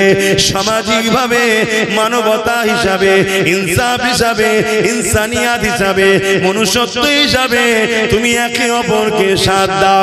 এখন যদি কোনো মুসলমানের হৃদয়ে আমার কথা শুনে মনে হয় যে আমরা মিলেমিশে আছি, আব্বাস মনে হয় ডিভাইড করছে, আমি সেই শুভ বুদ্ধি সম্পন্ন মানুষকে বলতে লাগবো, যদি কোনো অমুসলিম ভাই আমার কথাতে কষ্ট পায়, কষ্ট পাওয়াটা ভুল হবে। যদি বলেন কেন, আমার ধর্মের একটা উৎসব আছে ঈদুল আজহা, ওই ঈদুল আজহা কি আমার অমুসলিম ভাই এসে আমার উৎসবের প্রিয় পশুর হ্যামন করে, পশু যখন কুরবানি হয় ওই কুরবানিতে সে কি পার্টিসিপেট সাথ দেবে? কেন দেবে না? সেই ভাই বলবে আমার ধর্মে নিষেধ আছে, ওয়েলকাম, ঠিকই তো, তোমার ধর্মে যেমন নিষেধে তুমি আসছো না ভাই, আমার ধর্মও নিষেধ আছে, তাই আমি যাবো না ভাই।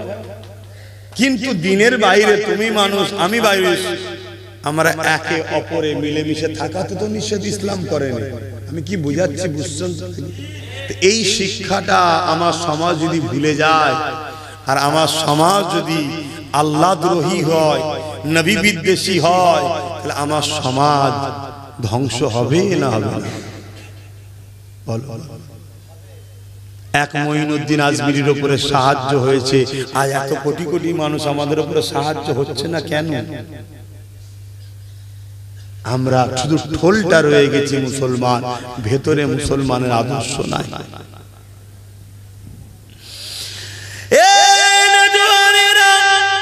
আমার কথাকে কি নজরে নেবে ওটা আমার জানার বিষয় নয়, আমার বলার বিষয় হলো এটা, আমার নবী পাক অনেক কষ্ট করে দ্বীন ইসলাম কায়েম করেছে।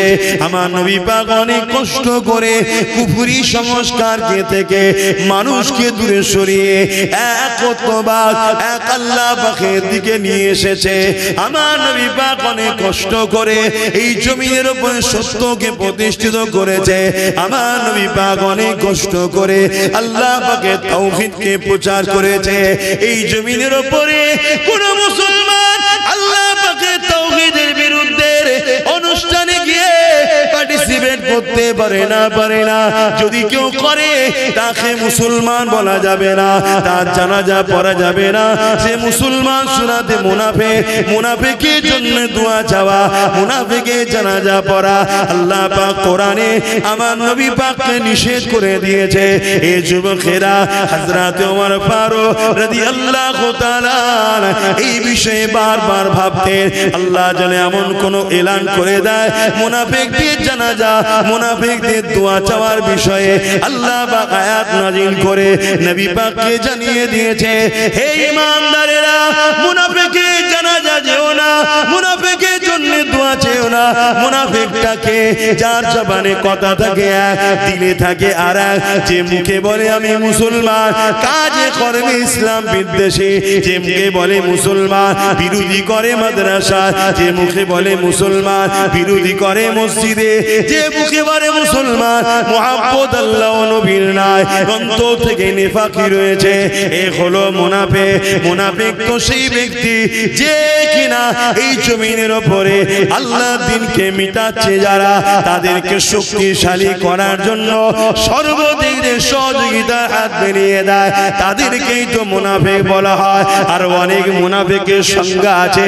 আসুন আমি ফিরে আসি, আল্লাহ নবী কতটা কষ্ট করে এই দ্বীনকে কায়েম করেছে।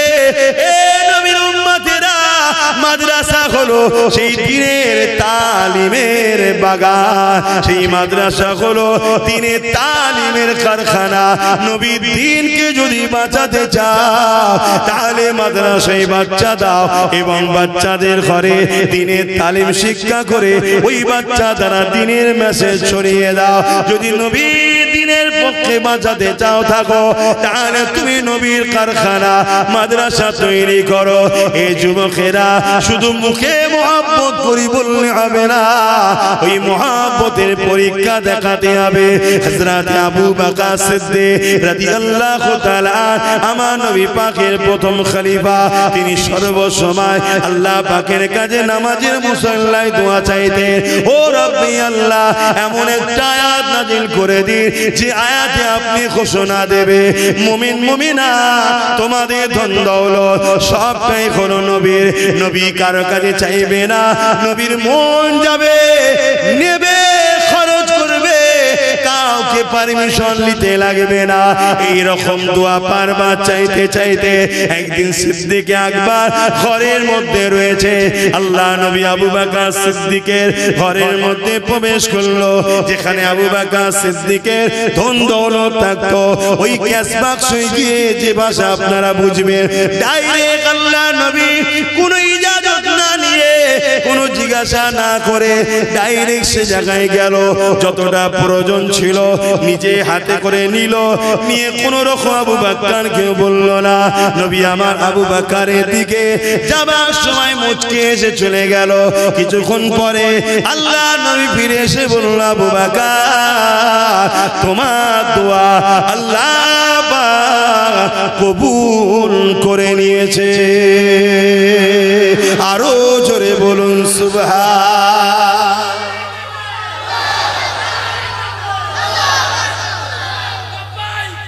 ইয়া রাসূলুল্লাহ, তুমি যে ঈমানদার ততক্ষণ পর্যন্ত হতে পারবে না যতক্ষণ তোমার ব্রেনে এটা না থাকে ঘরটা তোমার নয়, রাসূলের।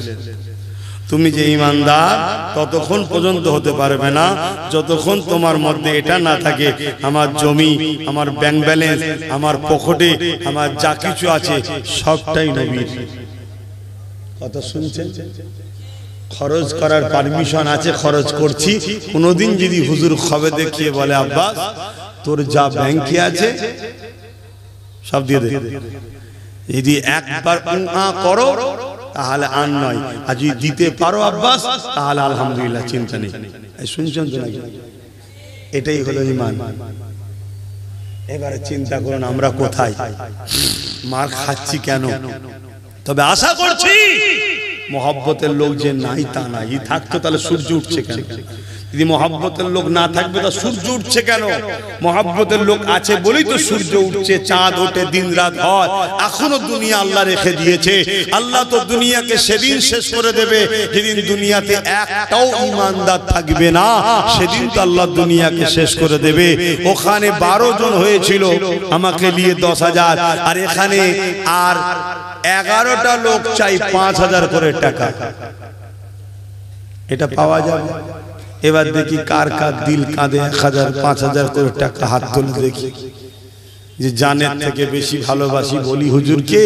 দেখি 5,000 করে টাকা কারা কারা দিতে পারবে? 11টা লোক। কে কে আছে দেখি, সর্বপ্রথম কে হাত তোলেন দেখি। কি গো 5,000 টাকা কি 10,000 টাকা বেশি? হ্যাঁ, 5,000 টাকা কি 20,000 যে দিয়েছে তার থেকেও বেশি? বলো সর্বপ্রথম কে দেবে যে 5000 টাকা আমিও দেবো, আমার নাম লিখুন? কে আছে? হাত তুলবেন না?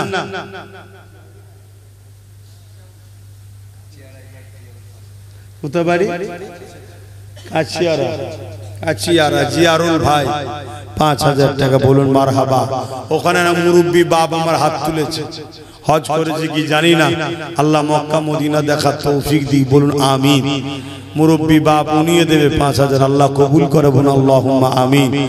আর কে আছে 3 নম্বরে? কে আছে?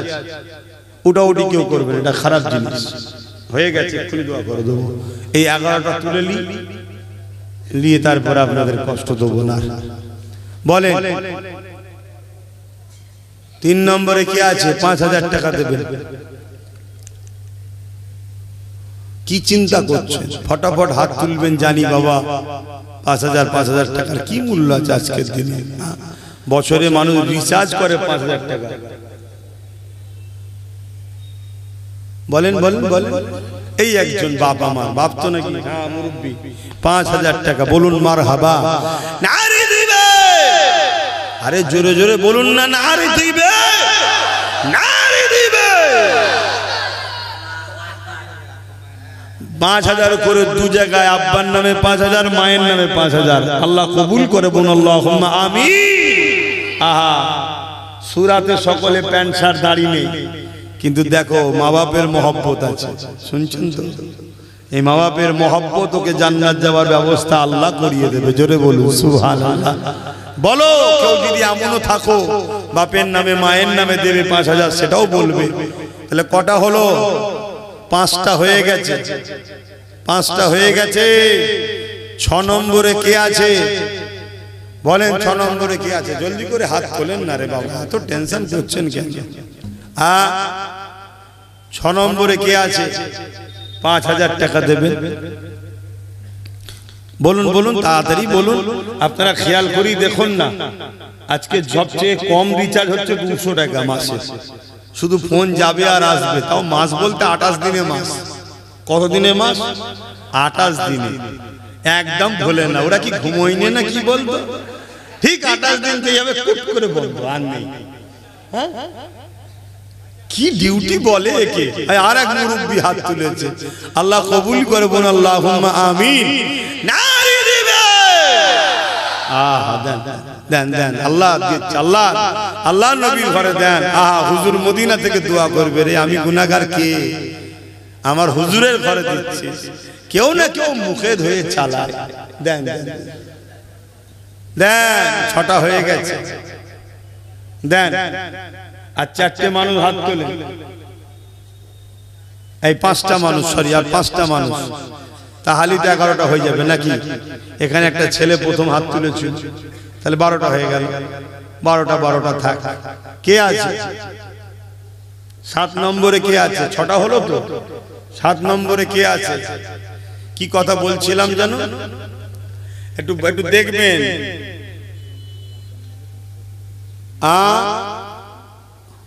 একটু দেখবেন, কেউ যদি দূরে হাত তুলে দেখা যাবে না। আর আমার কিছু যেসব ভাইগুলো গ্যালারিতে বসে আছেন রাস্তার ধারে, ওগুলো কি আমাদেরই তো নাকি? হ্যাঁ, গোল করে ঘিরেছে, সেনাবাহিনীর কাজ করছে বর্ডারে। ঠিক আছে, বসেন, ওখানেই বসে থাকুন। আজ ওখানে আছে, কাল এখানে আসবে ইনশাল্লাহ, বলুন। হ্যাঁ, ওদেরকে ওখানে রাখা হয়েছে তো, ওদের দোষ নয়, দূরত্ব তৈরি হয়ে গেছে। যাক, ওই পর্যন্ত এসেছে, কাল এখানে আসবে। একদিন ওই পর্যন্ত আসতো না।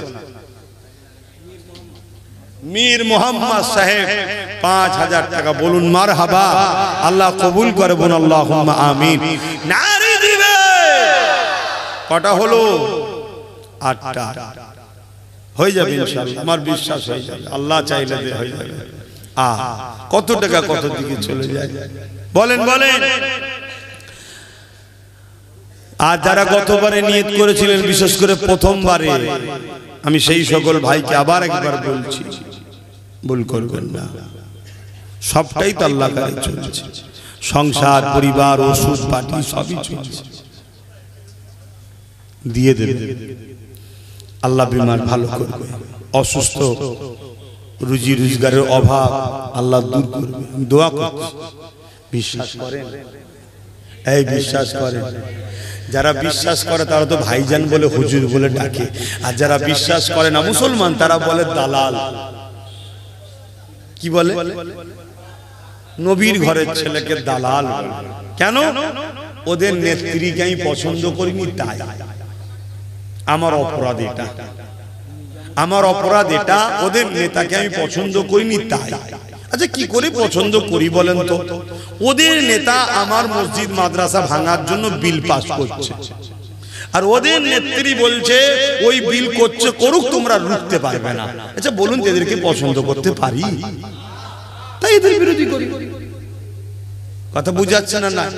আর দ্বিতীয় নম্বর আর একটা মারাত্মক কাজ করে দিয়েছি। কি কাজ? বাজারে যেটা কেউ করতে পারে না সেটা করে দিয়েছি। কথা বুঝলেন তো? আমাদের কোনো দোকান ছিল না, নাচারি দোকান ও দোকান ঘুরতাম, এখন একটা দোকান খুলে দিয়েছি। কথা বুঝছেন তো নাকি? খুলে দিয়ে আমি মাঝে মাঝে খোঁজ খবর নিই, কিন্তু আমাকে নলেজ সিটি দেখতে হয়, শিক্ষা প্রতিষ্ঠান দেখতে হয়। কথা বুঝে আসছে? এই যে খেলটা লেগে দিয়েছি, ওরা দেখছে তেল না মাখালি খদ্দের ওই দোকানে চলে যাবে। এতদিন কি ছিল? হইলে না যা অন্য মাল নেই, আর এখনো বলতে পারছে না ভাই এটা না না এটা না, আচ্ছা এক্ষুনি দাঁড়ান, এক্ষুনি দিচ্ছি, দাম 10 টাকা। আচ্ছা কি নেবেন বলেন? 10 টাকা। আচ্ছা তাই যা বলবেন, মানে খদ্দের না হয় পালাবে, এখানে অন্য দোকান হয়ে গেছে। তাহলে একটা নতুন বিরোধী থাকা দরকার আছে না? না, বাস কথা শেষ। একতরফা হবে না, তেল না মাখালে আমি চললাম। অমনি বলছে আব্বাজান শোনেন, আব্বাজান যাবেন না, আব্বাজান ভাই আমার যাবেন না, আমার আম্মা আমার যাবেন না। কত আদর করে সম্মান করে ডাকছে। 10 বছর 15 বছর খোঁজ নিবার সময় ছিল না, এখন বলছে কোটি কোটি টাকা দেবো, কিছু যা বলবি তাই দেবো। কেন রে, আর দিন কোথা ছিলিস? বলছে না দিন তো অন্য দোকান ছিল না, না চারে তোরা আমার ছাড়া যাবি কোথা? কি তাহলে আমি কিছু ভুল করেছি নাকি? কিন্তু আপনাদের নজরে বলছেন না, যারা আপনাদের লেখ করে খায় তারা বলছে বদমাইশ, এ দালাল। আরো কি কমনে বলেন না, কি গাল দিচ্ছে, লাস্টে মাকে গাল দিচ্ছে, বাপকে গাল দিচ্ছে। আহা, যখন আমার মাকে গাল দিচ্ছে তখন আমার আম্মা আল্লাহর কাবা তওয়াফ করছে। দুনিয়ায় সূর্য কাল যদি না ওঠে এটা অসম্ভব নয়। দুনিয়ায় যদি কাল সূর্য না ওঠে, না উঠতে পারে, কিন্তু এর থেকেও সত্য হলো এদের বিচার আল্লাহ 100% করবেই, 100%। কথা বুঝে আসছে না?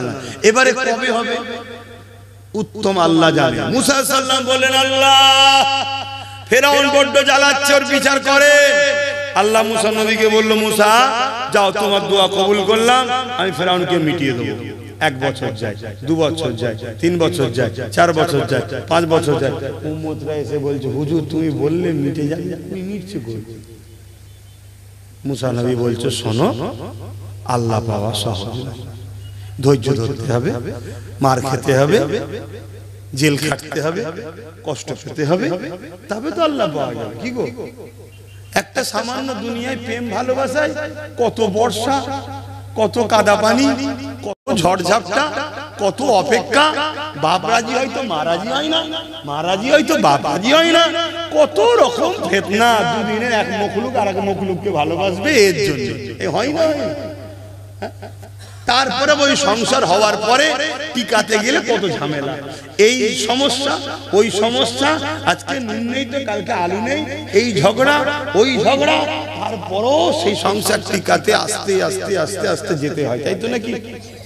তো তুমি বান্দা হয়ে আল্লাহকে ভালোবাসো, ভালো এই ভালোবাসা আর সম্পর্কে আল্লাহ পরীক্ষা নেবে না? কি গো?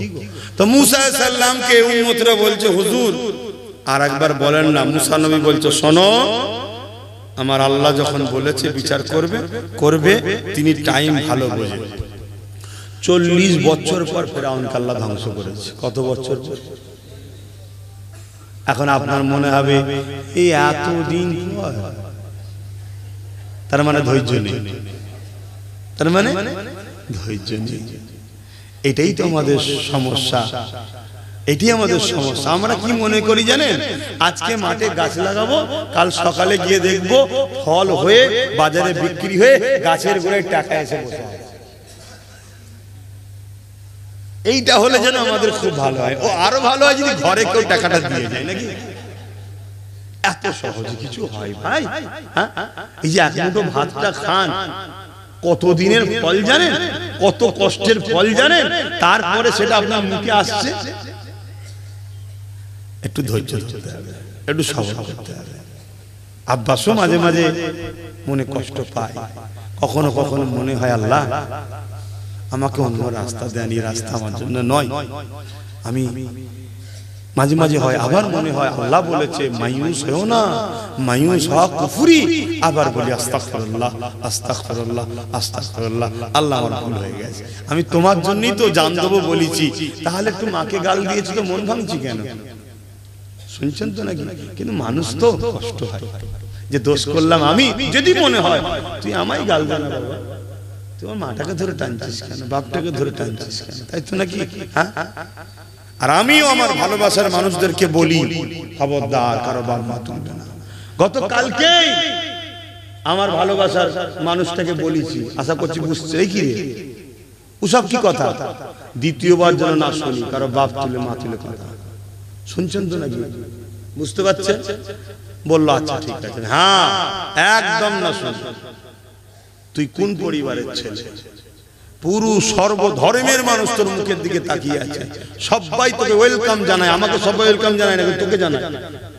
এক কথা বুঝছেন না, বোঝেন না কেন? আমি একটা ধর্মগুরু, তো আমাকে সবাই নাও নিতে পারে, কথা মাথায় ঢুকছে। কিন্তু কখনো কখনো যারা সত্যিকারের দরদি হয় না, কারো চোখের পানি দেখলে না মাথা ঠিক রাখতে পারে না, কথা মাথায় ঢুকছে তো নাকি? কিন্তু তারপরও না, অন্য 50টার সাথে তুমি আলাদা। 50 জন একদিকে, 50 লাখ একদিকে দাঁড়াবে, তুমি একদিকে দাঁড়াবে, তোমার দিকেই সবাই যেন ফোকাস করে, এটাই হবে তোমাকে হওয়া উপযুক্ত, তাই তো নাকি গো? হ্যাঁ, যাই হোক, অন্য দিকে চলে যাচ্ছি। হ্যাঁ, আমি কি যেন বলেছি, কত টাকা ওই হিসাবের মধ্যে না ভাই? ও যাক, বলবে না, 9 জন হয়ে গেছে। যাক, নিজামুদ্দিন ভাই বাপ মা দুয়ার জন্য নগদ দিয়েছে, আল্লাহ কবুল করেন।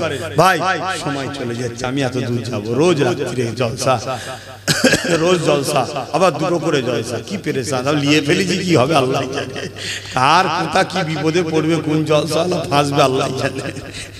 শরীর যতক্ষণ চলছে আমি যাবো, শরীর যদি আল্লাহ ডাউন করে দেয় কি করে? ব্রেক ডাউন হলে গাড়ি চলে?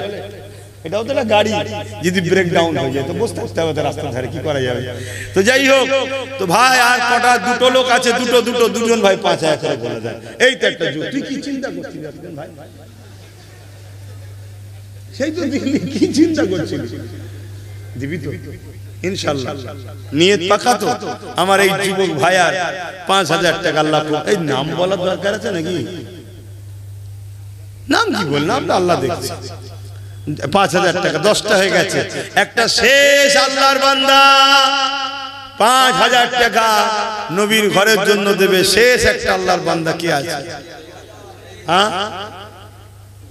ওই পরপর দুটো আছে, এখানে একটা, 3টে, মাশাআল্লাহ মাশাআল্লাহ। হ্যাঁ, এখানে একটা, 3টে, তাহলে কটা হলো? 10 আর 3 13, আর আগে একটা ছিল। যাই হোক, আল্লাহ কবুল করে, বোন আল্লাহুম্মা আমিন, আরো জোরে বোন আল্লাহুম্মা আমিন। একটু সকলে দাঁড়িয়ে যান। ইয়া নবী সালাম। শরীর আর বলছে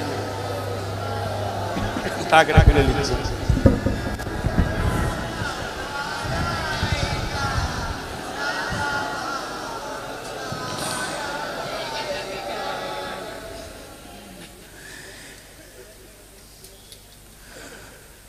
এই যে আমরা দাঁড়িয়ে সালাম দিই, এই নিয়ে আমাদের মধ্যে একটা মতনৈক্য আছে, কিন্তু আমি বলবো এই বিষয়টাকে বোঝা দরকার, মতনৈক্য না করাটাই দরকার।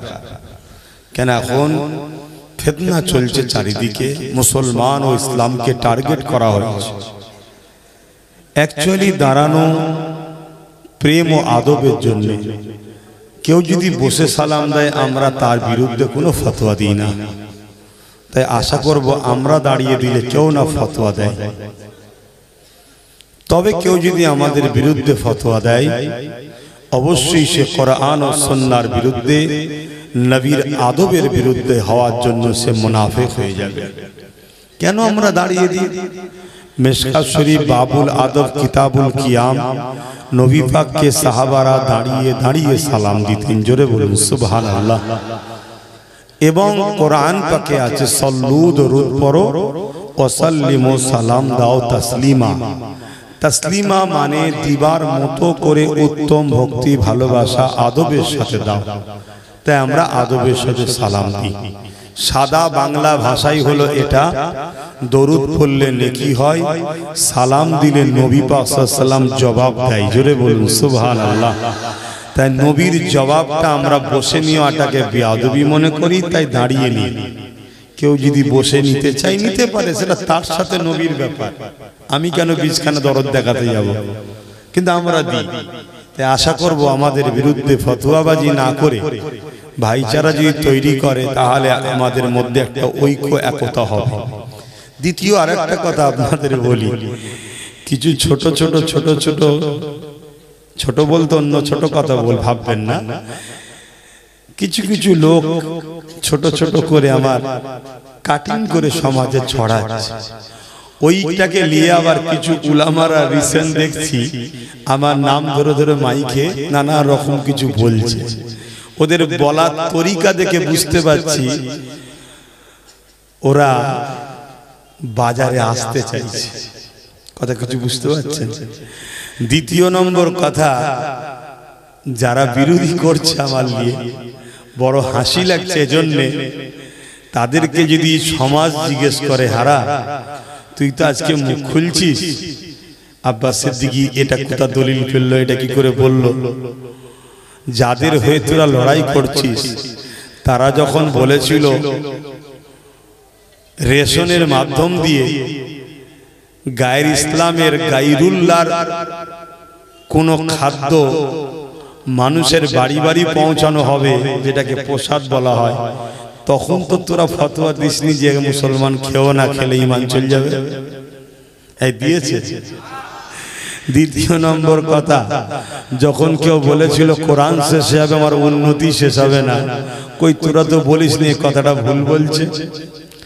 যখন বলেছিল দিল্লি চলে যাও, এখানে আন্দোলন করো না, কই তোরা তো তখন বলিসনি যে এটা আপনি ভুল বলছেন। সবচেয়ে বড় কথা, আপনাদের এই পাশে ভাটপাড়াতে নতুন করে আরেকটা জাহান্নামের কুকুরের আবির্ভাব হয়েছে। অতএব যা কোথা থেকে খায় তদন্ত করা দরকার। ও বলছে ইসলামে নাকি আছে রেপ করা নাকি খারাপ কাজ নয়। কত বড় আকার মূর্খ জাহান্নামের কুকুর, দুপায়ে পশু ছাড়া এরকম কথা বলতে পারে? কোন সুস্থ সাধারণ মানুষই কি এই কথা বলতে পারে? কোন ধর্ম কি বলতে পারে? বড় লজ্জা। এই সব পশুগুলো ঘুরে বেড়াচ্ছে, এদের বিরুদ্ধে প্রশাসন সক্রিয় নয়। আর প্রশাসন সক্রিয়, যে গরিবের হয়ে কথা বলবে সেই খানদানে রসুলকে তুলে পুলিশ জেলে ভরবে, তার টুপিকে বেইজ্জতি করতে চাইবে। পুলিশ এই জায়গায় সক্রিয়। তো যাক, এটা আমাদের বদনসিব যে আমার কওমের ভাইরা এদের চক্রান্তের শিকার হয়ে এদের পাতা ফাঁদে পা দিয়ে পড়ে আছে। এদের মুখ আর মুখোশকে চিনতে পারছে না। তবে আলহামদুলিল্লাহ লক্ষ নয় কোটি মানুষ জেগেছে। আর এই জাগাবার পিছনে একটু হলো আব্বাস সিদ্দিকীর অবদান আছে না নাই? এজন্য সন্ত্রাসরা, জালিমরা, খুনিরা রেপিস্টরা, চরিত্রহীনরা, এক কথায় মানবরূপী পশুরা আমার বিরুদ্ধে নানা রকম ষড়যন্ত্র চালাচ্ছে একটাই কারণে, যারা আমাকে ভালোবেসে এই জালিমদের ছাড়ছে তারা যেন আমার উপরে হিংসা করে ঘৃণা করে আবার জালিমদের কোলে যায়, এই চক্রান্ত চালাচ্ছে। তবে আমি এখানে একটাই কথা বলবো, আল্লাহ নবী বলেছেন প্রকাশ্য দুশমনেরা আমার উম্মতের ক্ষতি করতে পারবে না। প্রকাশ্য দুশমনেরা আমার উম্মতের ক্ষতি করতে পারবে না। বন্ধু সেজে দুশমন মুনাফিকরা আমার উম্মতের ভয় হয়, নবী বলছে ক্ষতি না করে দেয়। তা কেন্দ্রে যে বসে আছে অবশ্যই আমাদের দুশমন না বন্ধু? একটু জোরে বলবেন না, জোরে বলবেন না। কিন্তু আমাদের ক্ষতি করতে পারবে না যদি বন্ধু সেজে কোনো দুশমন আমাদের হাত পা বেঁধে ওর দ্বারা ক্ষতি করার রাস্তা না ওকে ক্লিয়ার করে দেয়। অন্যান্য রাজ্যগুলোর দিকে তাকান, অন্যান্য রাজ্যে সেকুলারের নামে যারা ছিল তারা আমার কমকে শিক্ষা দেয়নি, আইএস দেয়নি, আইপিএস দেয়নি, শুধু গুন্ডা বানিয়েছে আর চোর বানিয়েছে। কথা কি ভুল বললাম? আজকে তারা দেখুন সাইড হয়ে গেছে। বিহারে যখন জিজ্ঞেস করা হচ্ছে আই লাভ মোহাম্মদ সাল্লাল্লাহু আলাইহি ওয়াসাল্লাম, পুরো ভারতে চর্চা চলছে, লালুর বেটাকে জিজ্ঞেস করছে इसके बारे में आपका क्या राय है? वो बोलছে हम बिहार चुनाव के लिए काम कर रहे, बिहार चुनाव हमारा मुद्दा है। भाबू वो तो एक कथा बोलते पारतो जे संविधान का आर्टिकल 25 में ये इजाजत हमारे संविधान में दिए, हर मजहब अपना पसंदीदा बात करे, हर मजहब अपने जो मोहब्बत मजहब है उसी के ऊपर अमल करे। इसके ऊपर जो जोगी सरकार कानून चला रहे ये संविधान के विरोध में काम कर रहे हैं। बस एतटुकु बोललेই तो बिहारेर मुसलमान ना पुरो बांग्ला भारतेर मुसलमान আমরা খুশি হই কি? কিন্তু না, ওরা বলবে না। কেন? ওদের সাথে মোহাম্মদ রাসূল বিরোধী হোক আর পক্ষে থাকে ওদের কিছু যায় আসে না। কিন্তু আমার কম এরপরও সেই দালাল বলবে ওয়াইসিকে, আর এই লালুর বেটাকে বলবে সেকুলার। এ জাতের মরা ছাড়া দ্বিতীয় কি উপায় হতে পারে? আর এই কথা যখন আমি বলবো আবার একদল মুনাফিক বলবে ও বিভাজন করছে। আমি বিভাজন করিনি, আমি হকটার পক্ষে কথা বলছি। কথা কি খারাপ লাগলো আপনাদের? বড় দুঃখ। আজকে এত বড় একটা হই হই হচ্ছে, আমার রাজ্যের সিএম এর মুখে একটাও কথা শুনেছেন এই বিষয়ে? আমাদের ভোটেই তো জিতে আছে নাকি? বলুন না, সত্য কথা বলুন, জিতে আছে তো নাকি? একটা তো কথা বলতে পারতো যেই আই লাভ মোহাম্মদ রাসূলুল্লাহ উত্তরপ্রদেশের সরকার যেটা করছে এটা সংবিধান বিরোধী। যদি বলেন এটা তো রাজনীতির পার্ট নয়, তাই আমি বলিনি দীঘায় মন্দির বানানোটা রাজনীতির পার্ট নাকি? তো ওখানে বানাচ্ছেন কেন? ও আমার ট্যাক্সের টাকায় আপনার ধর্মের কাজ আপনি গুছিয়ে নিচ্ছেন, আর আমার নবীর হয়ে একটা কথা বলতে পারছেন না।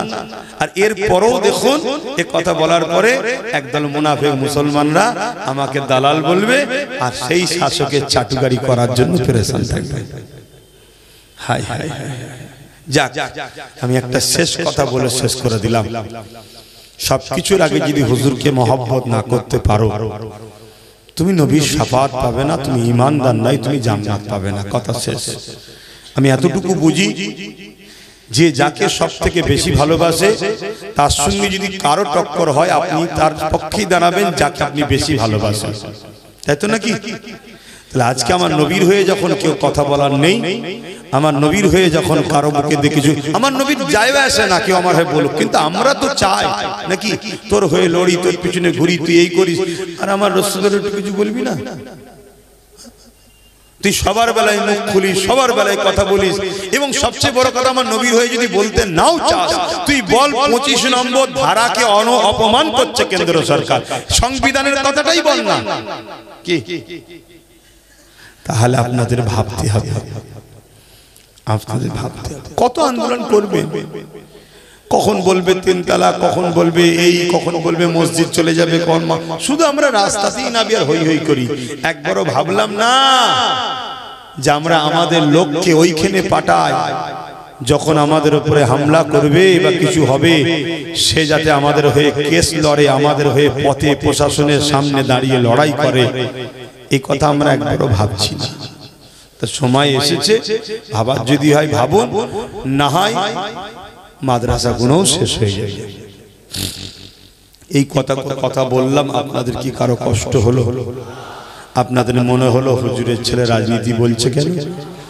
আচ্ছা বলুন তো, কেউ যদি রাজনীতির নামে আমার আল্লাহ ও রাসূলের উপরে আঘাত দেয়, আমি তার বিরুদ্ধে একজন ধর্মগুরু হয়ে বলতে পারি না?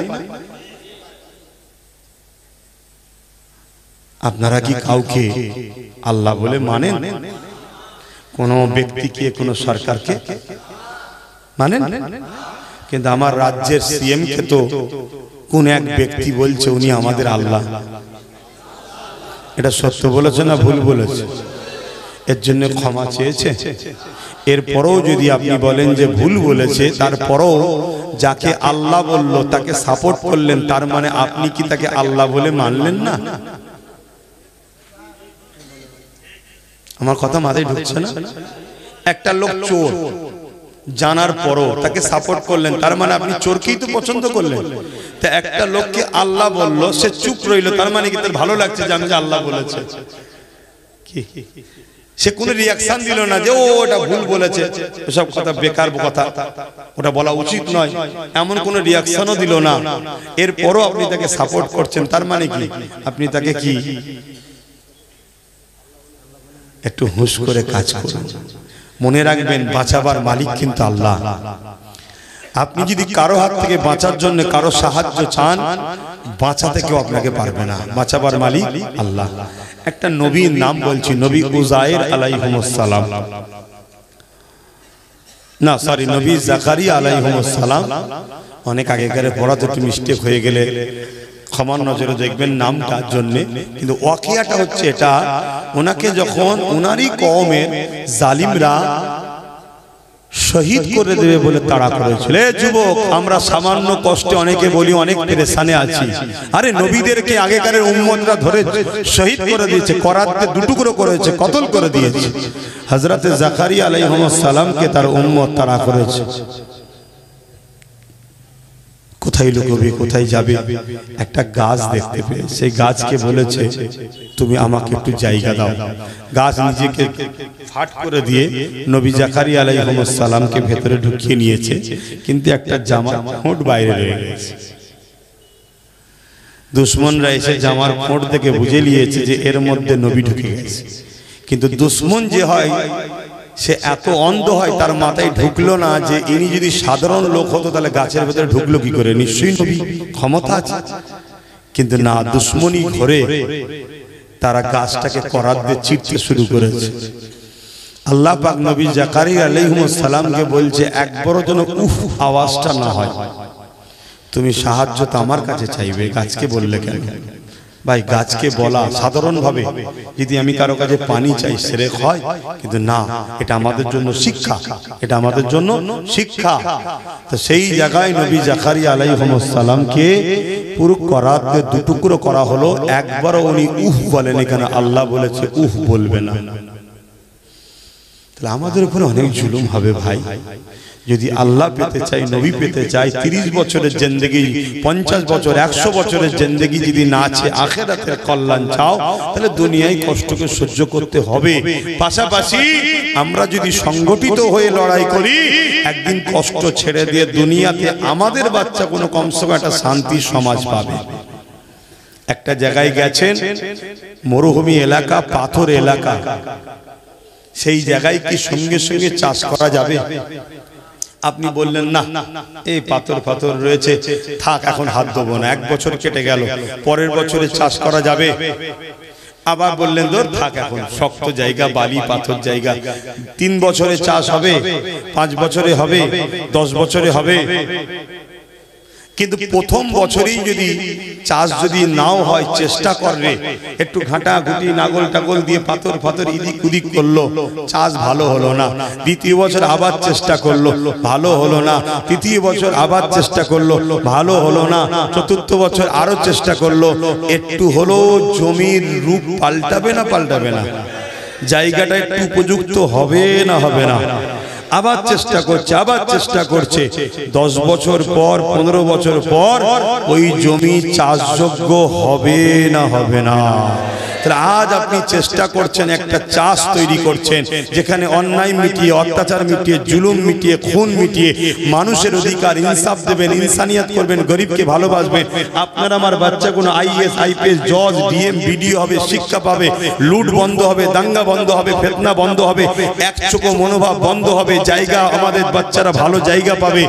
আজ হাত গুটিয়ে বসে থাকলে হবে না। আপনি চেষ্টা করছেন 1 বছর 2 বছর 3 বছর 4 বছর 5 বছর 10 বছর 20 বছর। একটা দিন আমি যদি ভালো চাষের ফল তুলতে নাও পারি, জমি তো তৈরি করে যাব, আমার বাচ্চা কিন্তু ভালো ফসল তুলবে। বলেন এই সংগ্রাম আমাদের চালিয়ে যাওয়া দরকার আছে না না? হাত তুলে বলুন আছে না না? এটা আব্বাস সিদ্দিকী ভুল করছে, তাই তো? আমার হয়তো অনেক মুসলিম ভাইয়েরা বিভিন্ন লোকের হয়ে জমিতে চাষ করছো, বিনিময়ে কিছু পয়সা পাচ্ছ। মনে রেখে দিও, জমির মালিক তুমি নয়, কাল তোমার ছেলে ওখানে কাজ নাও পেতে পারে। কি গো, একটা লোক একটা কোম্পানিতে চাকরি করে, মাইনে কত? 50,000। অহংকার করে বলছে, আরে আমি জব করি, 50,000 টাকা মাইনে। 20 বছর ধরুন মাইনে জব করলো, কি এমন তারা কি করবে? কিন্তু আপনি নিজের একটা ছোট্ট ঘুমটি করেছেন, চায়ের দোকান কি পানের দোকান, একটা স্টল দিয়েছেন ছোট্ট। আপনার ওই স্টল থেকে একদিন বাড়তে বাড়তে 2টো স্টল হবে, একদিন 3টে হবে, একদিন 4টে হবে, একদিন কিন্তু অনেক কটা মার্কেটে আপনি দোকান করতে পারবেন। শুনছেন তো? এবং আপনার পরে ওই একটা হোক আর 5টা হোক, সবকটা স্টলের মালিক কিন্তু আপনার ছেলে। আর আপনি পরের দরবারে গিয়ে 50,000 1 লাখ টাকার যে কর্মচারী হয়ে কাজ করছে, কালকে আপনার ছেলে ওখানে কর্মচারীতে চাকরি নাও পেতে পারে। কেন? কোম্পানিটা তাদের, আপনাদের নেই। ছোট হোক নিজের থাক, ছোট হোক নিজের থাক। তাতে যদি কেউ মনে করে এই কোম্পানির সঙ্গে বন্ধুত্ব করা দরকার, তাকে আমরা মাল সাপ্লাই দেবো, প্রোটেকশন করে দেবো, কিন্তু তা বলে তোমার কর্মচারীতে গোলামির জিন্দেগি করতে আমি রাজি নয়, আমি নিজে স্বাধীন থাকতে চাই। এই চিন্তা করাটা কি ভুল হয়েছে? একটু হলেও তো বুঝতে পারছো, যেটা প্রথমেই বললাম, মুসলমানের এখন প্রচুর দাম, মুসলমানের এখন প্রচুর দাম। কেন? মুসলমানকে একটু যদি অবহেলা করা হয়, মুসলমানের অন্য দোকান হয়ে গেছে। কথা বুঝছেন না? বোঝেন না? অনেক দাম এখন। হে নবী সালাম, ইয়া রাসূল, ইয়া হাবিব সালাম, সালামা কঠিন হাসরের দিনে কি আছে মোদের কপালে, গুনাহগার উম্মাত আতো আপনার লইবেন সঙ্গে মাহশরে। নবী সালাম, ইয়া রাসূল, ইয়া হাবিব।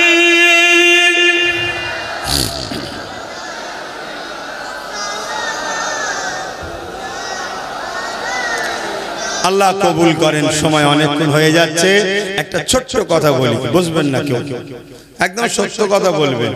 আমাকে ভালোবাসেন? আমি কিছু ভুল করছি না তো? তাহলে আগামী দিন যদি আমি ব্রিগেডে ডাকি অধিকারের জন্য, ইনসাফের জন্য, ওয়াকাফের জন্য, দেশের জন্য গাঁটের পয়সা খরচ করে একটু সারা দিয়ে যেতে পারবেন? হাত তুলে বলুন, পারবেন? ধোকা দিচ্ছেন না তো? আপনাদের গাড়ি ভাড়া করার পয়সা আছে তো? যেতে পারবেন তো? হ্যাঁ।